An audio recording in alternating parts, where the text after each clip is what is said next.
All India Radio presents Morning News.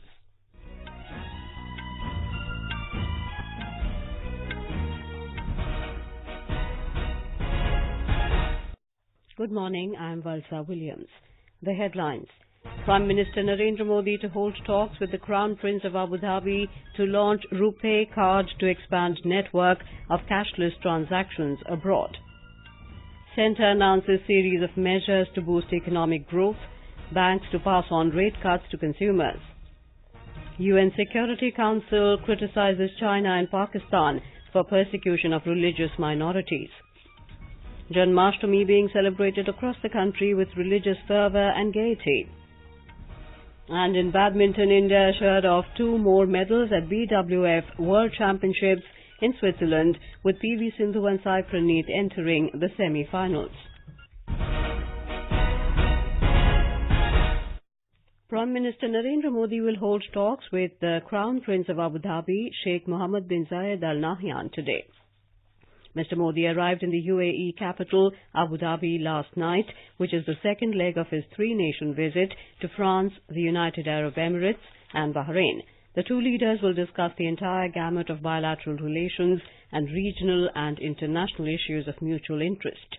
In a tweet, Mr. Modi said frequent high-level interactions between India and the UAE testify the vibrant bilateral relations. He said the visit will further strengthen the multifaceted bilateral ties with the UAE.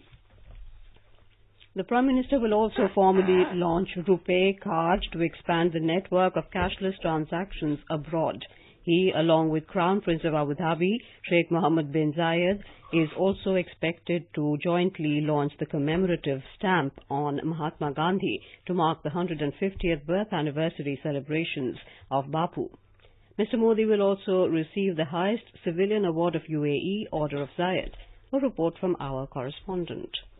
The award has been conferred on Prime Minister Modi in recognition of the pivotal role played by him in enhancing bilateral ties. Acknowledging the award, the Prime Minister, in an interview to the official news agency of UAE, said that this honor is of special significance to him and all Indians. He said it also symbolizes the brotherly ties between the 2 countries and their people. PM Modi said that India has found a partner in UAE to achieve its ambitious dream of achieving a $5 trillion economy. PM will interact with the prominent NRI investors in the UAE. Joy and Kanchan Prasad, AIR News, Abu Dhabi.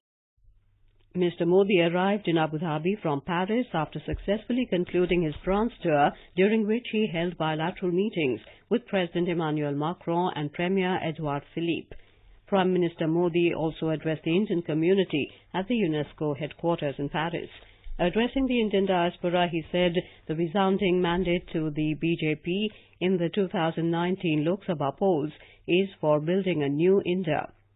Mr. Modi asserted that corruption, nepotism, loot of people's money and terrorism have been reined in like never before.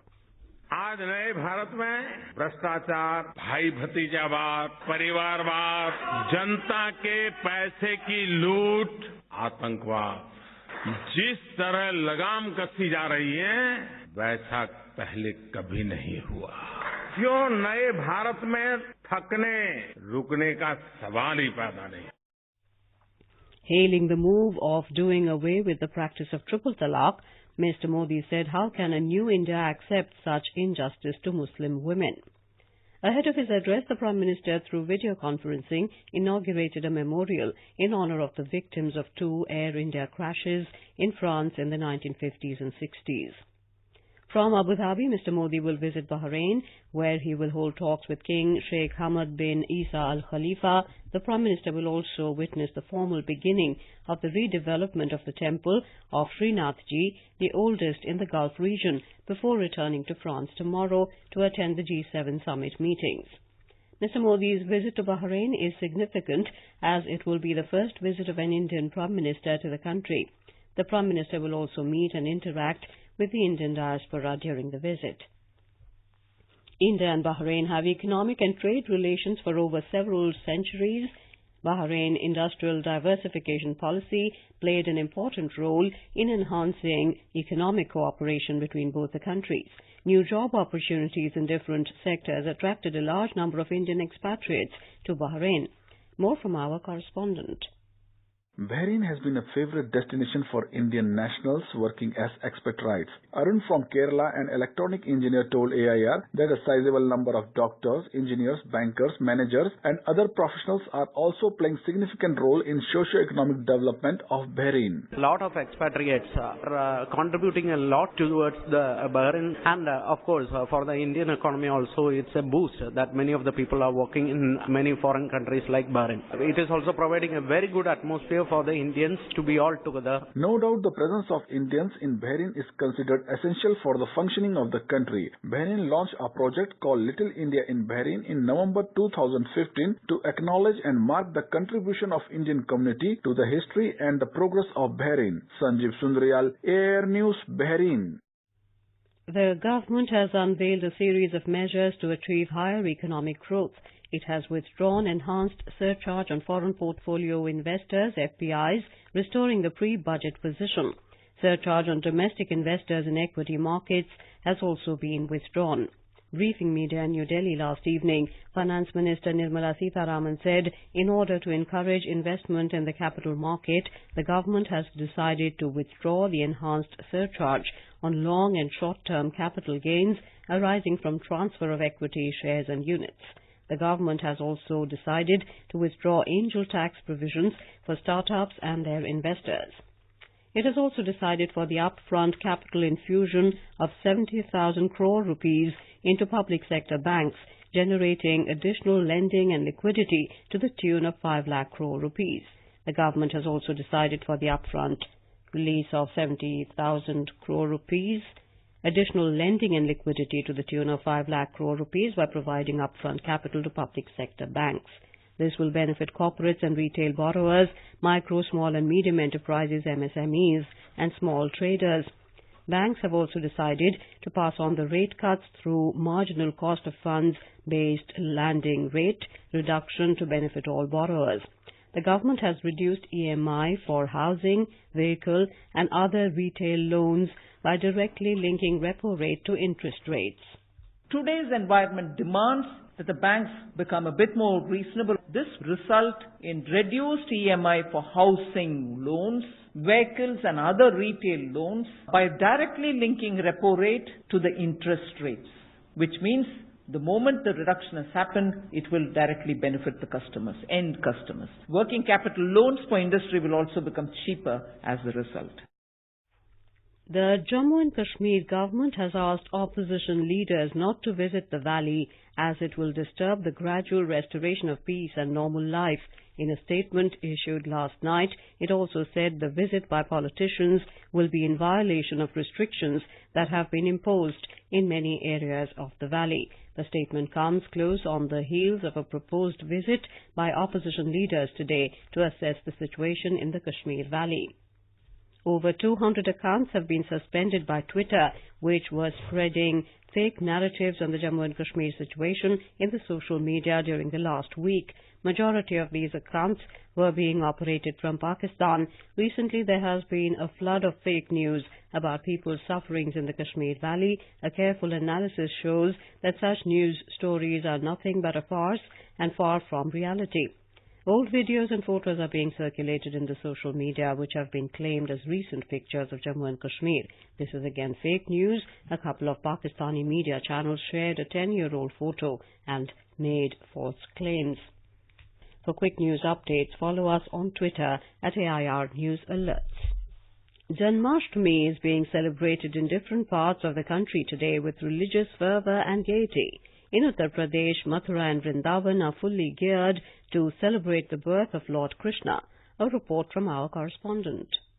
The temples have been richly decorated with flowers and electric lights, leaving grandeur and a divine look. Several thousands of devotees, not only from the country but from abroad, have already flocked in Mathura to have a glimpse of incarnation of their deity Nandlal. At Janmashtami at midnight, the whole town is filled with religious fervor and gaiety. Chief Minister Yogi Adityanath will reach Mathura this afternoon and participate in various Janmashtami programs, including others. With MS Yadav, this is Subha Kaul, AIR News, Lucknow. In Gujarat, the main celebrations are being held at Jagat Mandir, Dwarka and Lord Ranchod Rai Temple in Dakor. Our correspondent has filed this report. Devotees are participating in special pujas and functions being held at Bhagwat Vidyapith and ISKCON temple in Ahmedabad. Large number of devotees have started gathering at Dwarka and Dakor to participate in special Janmashtami Mahotsav. At Dwarika, after the morning pujas, the devotees are waiting for Sayan Bhog, Sayan Arti and Mahabhog, followed by Janmashtami Mahotsav during the midnight. Devasthan Committee of Dwarika has arranged a special live webcasting of Sri Krishna Janmotsav. Yogesh Pandya, AIR News, Ahmedabad. President Ramnath Kovind and Prime Minister Narendra Modi have greeted people on the occasion. A UN Security Council meet targeted China and Pakistan for persecution of their religious minorities. Western powers such as the US and UK criticized China and Pakistan for the oppression faced by Christians, Ahmadis, Uyghurs and other ethnic minorities. Addressing the meeting, U.S. Ambassador for International Religious Freedom Samuel Brownback said, religious freedom is essential for achieving peace and stability within nations and among nations. He then called out Pakistan for the persecution of religious minorities that continue to suffer in the country. In badminton, India has been assured of 2 more medals at the BWF World Championships in Basel, Switzerland, with PV Sindhu and Praneeth entering the semi-finals. In the quarters yesterday, Sindhu defeated world number 2 Tai Tzu Ying of Chinese Taipei. In her semi-final match today, Sindhu will clash with Chen Yufei of China. On the other hand, Praneeth defeated Indonesia's Jonathan Christies in the men's singles to seal the semi-final spot. He will next take on defending champion and world number 1 Kento Momota of Japan in the semi-finals today.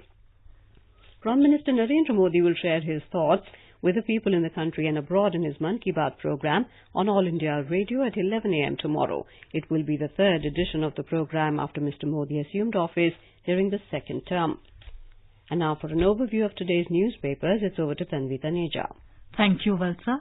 Government unveils package to spur economic growth, headlines the Hindustan Times. On the lead story across newspapers this morning, super rich tax off, loan EMIs may fall, writes the Asian Age. The Financial Express says it's an early Deepavali. Corruption, nepotism reigned in like never before. The statesman quotes PM Modi in his address to the Indian community at the UNESCO headquarters in Paris. The Times of India reports Supreme Court restrains ED from arresting Chidambaram till Monday hearing.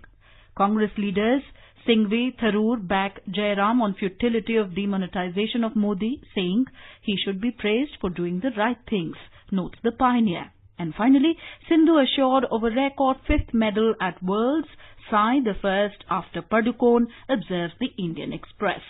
And with that, it's back to you, Valsa. Thank you, Tanvi. And now before we end the bulletin, the headlines once again. Prime Minister Narendra Modi to hold talks with the Crown Prince of Abu Dhabi to launch RuPay card to expand network of cashless transactions abroad. Centre announces series of measures to boost economic growth, banks to pass on rate cuts to consumers. UN Security Council criticizes China and Pakistan for persecution of religious minorities. Janmashtami being celebrated across the country with religious fervor and gaiety. And in badminton, India assured of 2 more medals at BWF World Championships in Switzerland with PV Sindhu and Praneeth entering the semi-finals. With that, we end the morning news. Have a nice day.